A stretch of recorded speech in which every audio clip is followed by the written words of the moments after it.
Oh yes, reka mbifurize ibihe byiza ku bantu dukomeje kubana. Ni byiza yuko mudukurikira.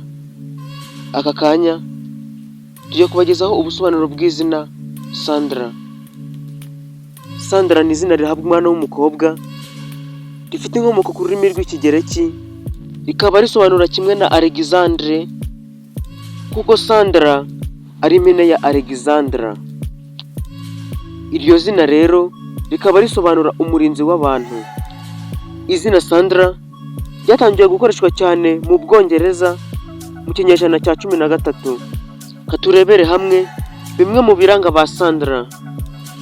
Sandra ni umunyembaraga, agira igikundiro kandi kumwisanzuraho biba byoroshye, kimwe nuko nawe yisanzura ku bandi. Akunze kugaragara nk'umuntu udasanzwe kuko akenshi akunze kwihimbira uburyo bwihariye budapfa kumenyerwa na benshi.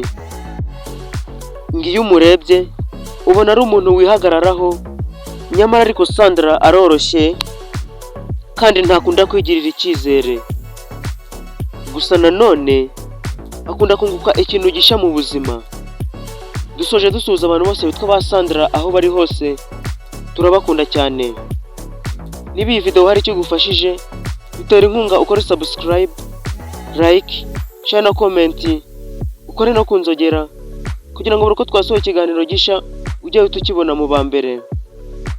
Hagati aho, niba wifuza ko ari izina twagusobanurira, twandikire muri comment ahantu hagenewe gushigamo ibitekerezo, tuzagusobanurira iryo zina twifashishije ubushakashatsi bwimbitse.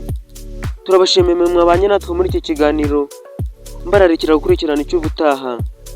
Imana ibarinde.